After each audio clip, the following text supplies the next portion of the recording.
Hello, everyone. Mike here with you guys once again, and it is time for the Xbox One the Xbox One story so far. Basically, a look back on the Xbox One so far. And the reason for that is because, like the PS4 last year, I also did a video similar to this about the PS4. The mid-gen upgrade, Microsoft decided to go with this idea as well, is coming out tonight at midnight, or tomorrow, depending on whether you have a midnight release going on or not.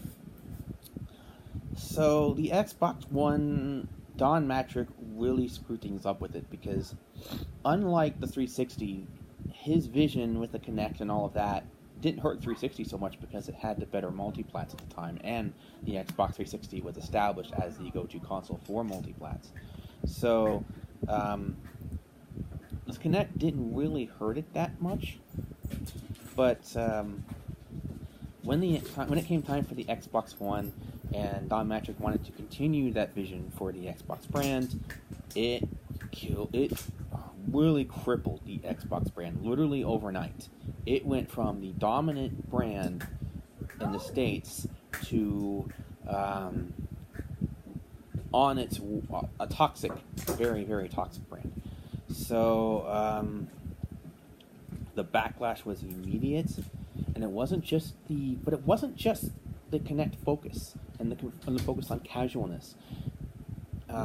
It was also the restrictions that they wanted to implement with the console. That's why even I did a whole series of videos telling you guys to boycott the Xbox One initially because of those restrictions that were going to be implemented, and especially once Sony decided to take advantage of that and go, we're not going to have those restrictions.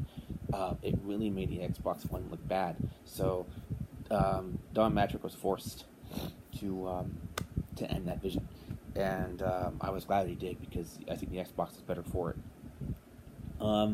Phil Spencer, he quit, and Phil Spencer took over, and he literally what Phil Spencer has done, mainly, for the most part, is clean up all the mess Mattrick made. Really changed the Xbox One around in a lot of ways.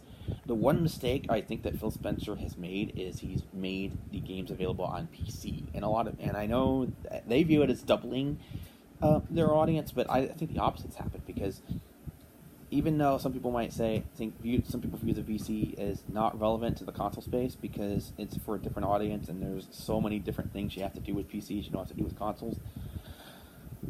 With PCs becoming easier to use, and with services like Steam and Origin and all of that, I think a lot of people do view the PC as a competition to consoles. Enough so that the vision of having Xbox One games on PC as well really makes it harder to want for enough people to want to get the Xbox One. But I really think because it's not just, I think Don Mattrick has really screwed up the Xbox One brand. I think it cost him a generation, at least so far.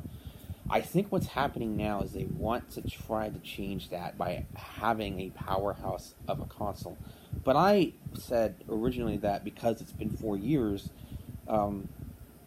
that instead of making this the X and Xbox One, just make it a new Xbox. Just make it do what you did with the original Xbox. Go for 4 years and then kill off the One because it's not doing you any favors really, and start all over because the X it's pretty powerful for a mid-gen upgrade. So why not just make it a next-gen system? Nintendo's already introduced their Wii U successor, and the only one that that only leaves Sony, which upgrade isn't that much, and it's enough to throw away the idea, which I'm against from the beginning. I don't like the idea of mid-gen cycle upgrades. I think it's going to hurt the eventual next-gen systems at launch a bit because people are going to wait halfway through because they don't want the inferior console. So there we go. That's the Xbox One so far. As for the games, there's been some good exclusives on there, but they haven't sold as well because the Xbox fans aren't really into that type of thing. I think the only real potential there was Titanfall, and that went to PC also. So, and also I think the shooter, first person shooter or third person shooter, the shooter brand has, it hasn't died out, but it's definitely changed its style. It's gone from dude bro, dark, realistic or whatever, or semi-realistic, to something like Overwatch, and there's no room for competition in that, because there was a bunch of hero shooters and only Overwatch made it as the one that everybody wanted. They just went with Blizzard. But so can Microsoft succeed with the X? I think there's possible. I think they put Sony in a really embarrassing place when it comes to multiplats. And Sony, when Microsoft traditionally, when it came to those two platforms, Microsoft has usually had the better multiplats. This was the first generation where that wasn't the case, and it wasn't that much of a drastic difference. Anyway, so, but when you look at the original Xbox and the PS2, the original Xbox was, you okay? Okay, he's fine. The original Xbox was more powerful than the PS2, so it had the better multiplats than the PS2. Now cut to the PS3 and the 360. Despite the fact that the PS3 was more powerful than the 360, it was harder to develop for, so once again, multiplats were better on the 360 than the PS3. Microsoft is about to put Sony in the same spot, because Sony made a much more, their upgrade wasn't as drastic. It was more for 4K rendering and for VR stability. But what Microsoft is doing is they're doing more than just 4K. It's not only true 4K in a lot of ways, but also it's graphical improvements, major graphical improvements. So the Xbox is about to have the better multiplats once again. And this is interesting because this is the first time in the middle of a generation that that's happened. But when you look at Microsoft's history and Sony's history, it's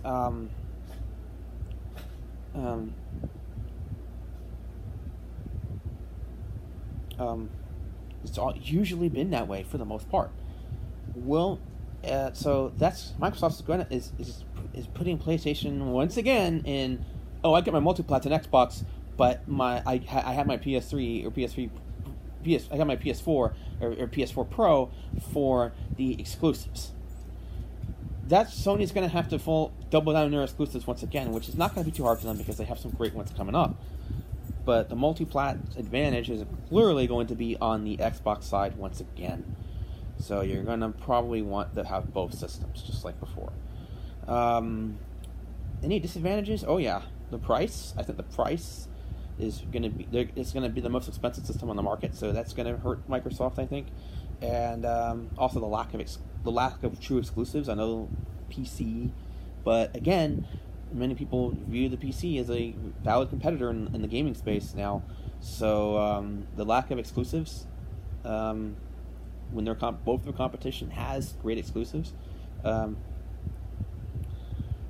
especially at launch, there's like no real exclusive. There's like Forza 7, that's it. I'm sorry, but that's a racing game that's not going to draw in a lot of gaming crowds. But yeah, I think those two factors will hurt the have the potential to hurt the Xbox One X.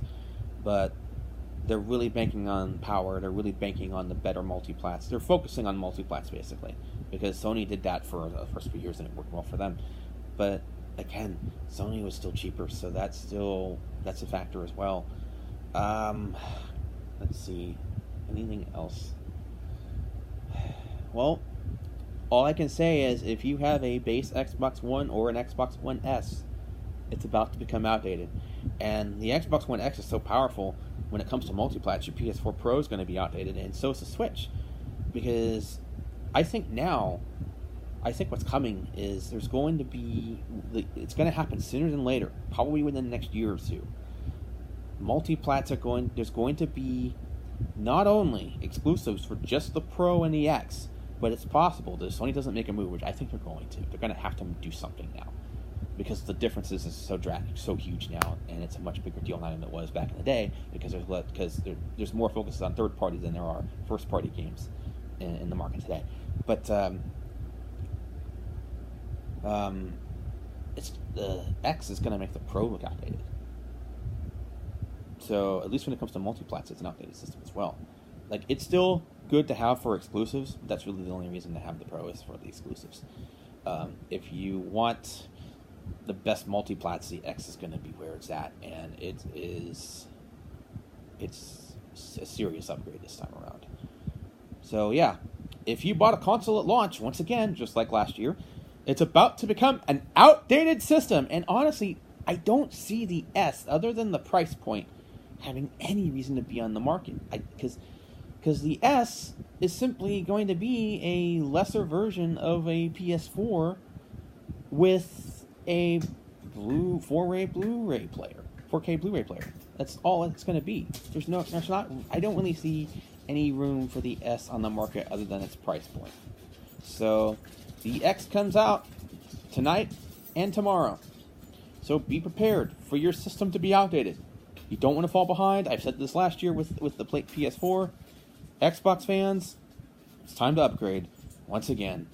And yeah. So there you go. X comes out. Be ready. Bye.